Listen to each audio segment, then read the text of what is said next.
Bueno, pues continuamos aquí en el Hotel Paz Los Escudos. Alfonso Paz, Valentín Paz Andrade, perdón, fue cofundador de Pescanova. Actualmente Alfonso es accionista de Pescanova, ya no está vinculado tanto a la empresa, pero sí que tiene un gran conocimiento de lo que son las empresas gallegas. ¿Cómo ve el futuro de las empresas gallegas ahora que estamos en este momento? Hablábamos antes de la crisis económica y cómo ve el futuro de, por ejemplo, sectores tan estratégicos para Vigo como el naval.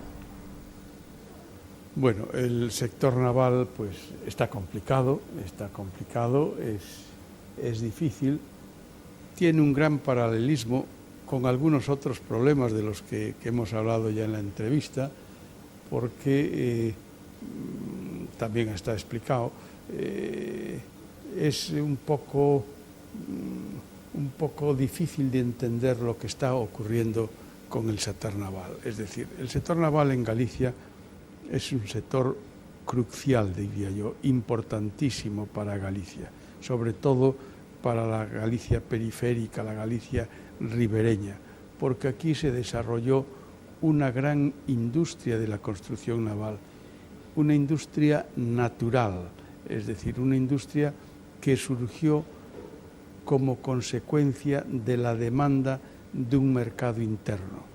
En los años finales de los 60 y principios de los 70, Galicia demandó una cantidad de flota nueva pesquera, de grandes arrastreros, de barcos transoceánicos, y todo eso lo aprovechó la construcción naval gallega, creciendo y desarrollándose y consiguiendo un know-how, una tecnología que realmente la puso a la cabeza de la construcción naval especializada en barcos de pesca.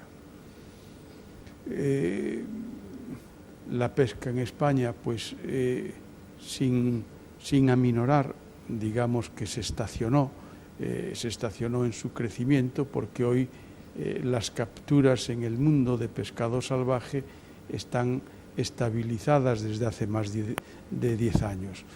Se pescan 95 millones de toneladas y no se pesca más, ahí está estabilizado. Por lo tanto, no hay esa necesidad imperiosa de nuevos barcos, de construir nuevos barcos.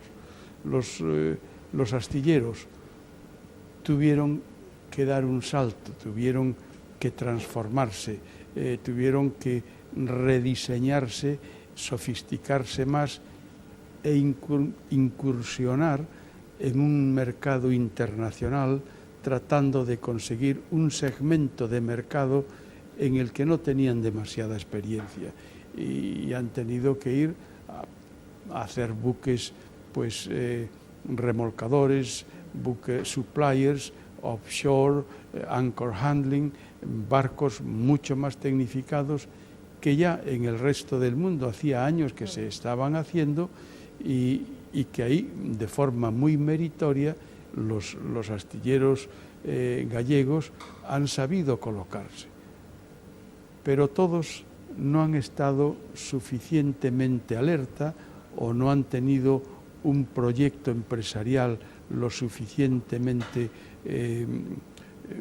correcto, o no han tenido un modelo de gestión lo suficientemente adecuado, o no han estado de forma constante y permanente haciendo análisis de lo cambiante que es el mercado internacionalmente.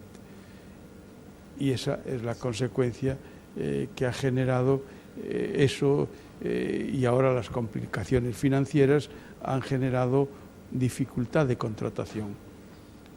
Pero, lo he repetido varias veces, eso no es un síntoma o no es un virus genérico en todos los astilleros gallegos, afortunadamente.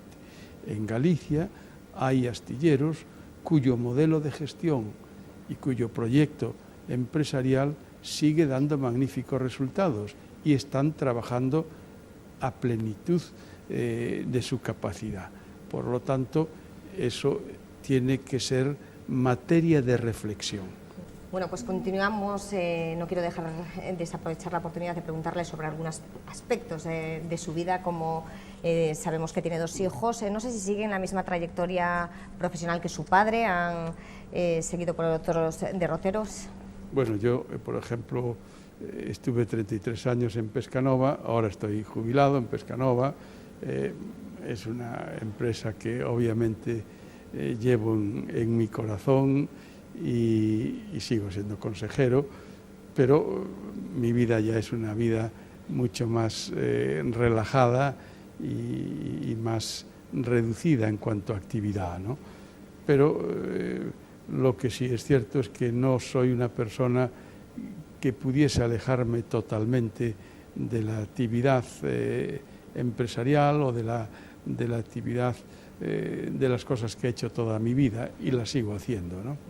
Y sus hijos también, hay uno que vive en Brasil, ¿no? Uno de sus Efectivamente, hijos. uno, pues mi hija está estudiando en Santiago de Compostela, donde lo hizo su hermano, su padre y su abuelo, y el otro pues está viviendo, ha trasladado de Estados Unidos, donde residía los últimos años en Houston, ha trasladado su morada ahora pues a Río de Janeiro, a Brasil, y está en un rublo, en una actividad un poco distinta a la mía, porque su actividad tiene relación con el petróleo y con el gas, con las energías más actuales en este momento.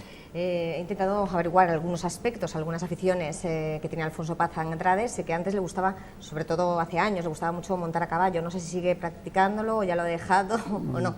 Pues montar mucho menos y con mucho más cuidado, porque las lesiones que he tenido haciendo hípica pues han sido de cierta consideración, pero sigo teniendo un especial afecto por los animales, sigo criando animales y sigo criando plantas.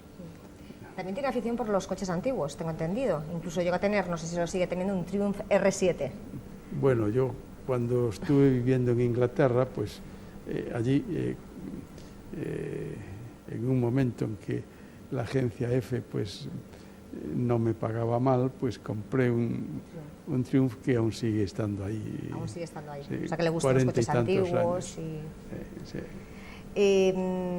Alfonso Paz Andrade estudió Derecho, también, como decía antes, en Santiago de Compostela. ¿Qué recuerda de esos años?